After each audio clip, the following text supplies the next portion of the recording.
ଆଉ ତୁ ପଳା ଆଉ ଚମାର ମମାର କହିଲା ହେଲା। କହିଲା ମୋ ଝିଅ ସେଠୁ କାନ୍ଦିଲା, କାନ୍ଦିକି ଆସିକି ତା ଦୁଆରେ ଡାକିଲା। ଯେଉଁଠି ଥିଲା ସେ ସେଠୁ ପଳେଇଆଇଲା ଟାଉନରେ, ଆଗେ ଫେର ଭୁବନେଶ୍ୱରରେ ରଖିଥିଲା, ଟାଉନରେ ଫେର ରଖିଲା। ତାଙ୍କ ଥାନାକୁ ଯାଇଥିଲେ ନା, ସେ ପଇସା ଯାଚୁଛନ୍ତି, ଆମେ ପଇସା ତ ନେବୁନୁ। ପୋଲିସ ତ ନ୍ୟାୟ ଦେଇଥିଲେ, ସେଇଦିନ ଆମେ ରାତି 11ଟା ପର୍ଯ୍ୟନ୍ତ ବସୁନି, ସେ ନ୍ୟାୟ ଦେଇଥାନ୍ତେ ନା।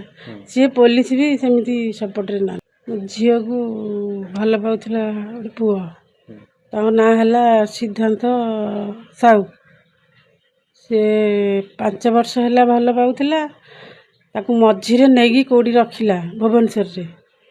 ରଖିକି କହିଲେ ବାହା ହେବ ବୋଲି କହିଲା ମୋର ଗୋଟେ ଭଉଣୀ ବାହା ହେଇସାରୁ ଆମେ କୋର୍ଟ ମ୍ୟାରେଜ କରିବା। ତାକୁ ଏଇଭଳିଆ ପ୍ରତିଶ୍ରୁତି ଦେଇକି ରଖିଲା ପରେ ତା ଭଉଣୀ ବାହା ହେଇସାରିଲା। ଆମ ଝିଅ କହିଲା ଚାଲ କୋର୍ଟ ମ୍ୟାରେଜ କରିବା। କହିଲା ମୋ ଘରେ ରାଜି ହେଉନାହାନ୍ତି। ଆଉ ରାଜି ହେଉନାହାନ୍ତି, ଝିଅ କହିଲା ନା, ସେ ପୁଅ କହିଲା କି ମୁଁ ବାହା ହେମିନି, ଆମ ଘରେ ରାଜି ହେଉନାହାନ୍ତି, ଆଉ ତୁ ପଳା ଆଉ ଚମାର ମମାର କହିଲା ହେଲା। କହିଲା ମୋ ଝିଅ ସେଠୁ କାନ୍ଦିଲା, କାନ୍ଦିକି ଆସିକି ତା ଦୁଆରେ ଡାକିଲା।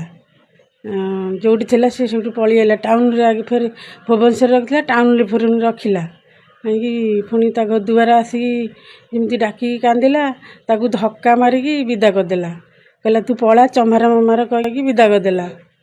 ବିଦା କରିଦେଇ ସାରିଲା ପରେ ମୋ ଝିଅ କାନ୍ଦୁଛି ବୋଲି ମୋତେ ଲୋକ ଆସିକି କହିଲେ ତାଙ୍କ ଦୁଆରେ ଏମିତି ମାରୁଛନ୍ତି। ମୁଁ ସେଠୁ ମା ହେଇକି ସହିପାରିମି? ମୁଁ ଗଲି ଯେମିତି ମୋ ଝିଅକୁ ନେଇକି ଆସିନି। ମୁଁ କହିନି ଆମେ ତାଙ୍କ ସାଙ୍ଗରେ ନଢ଼ି ପାରିବାନି, ଆମର ସେମିତି ଆମେ ଗରିବ ଲୋକ, ଆମେ ଚାଲ ଆଇନ ଆଶ୍ରୟ ନେବା। ମୋ ଝିଅକୁ ନେଇକି ଥାନାକୁ ଗନି, ଥାନାବାଲା କହିଲେ ବସିନୁ, IAS ଆସନ୍ତୁ। IAS ଆସିଲେ, ଏମିତି ଆମକୁ ପଚରା ପଚରି କଲେ, ମୁଁ ସବୁ କହିନି। କହିସାରିଲା ପରେ ପୁଣି କହିଲେ ତମେ 3ଟା ଅପସନ୍ ଦେଲେ। କହିଲେ ତମେ ପଇସା ପତ୍ର ନେଇକି ନ୍ୟୁଟ୍ରାଲ କରିବ, ନା ସେ ପୁଅକୁ ବାହା ହେବ, ନା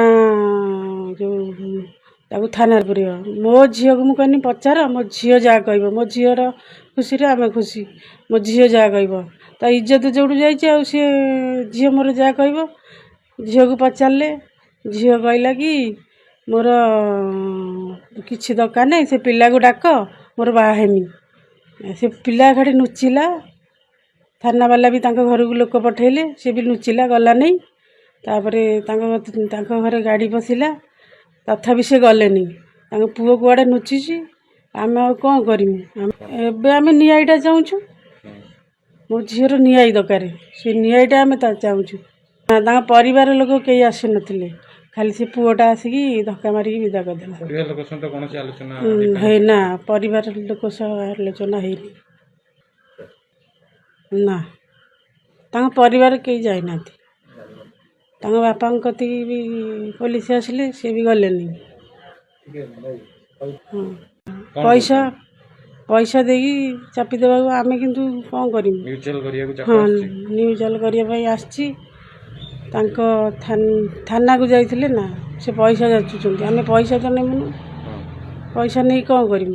ମୋ ଝିଅର ଇଜ୍ଜତ ଯାଉଛି ନା, ପଇସା ନେଇକି ଆମେ କ'ଣ କରିବୁ? ଆମେ ନ୍ୟାୟଟା ଚାହୁଁଛୁ।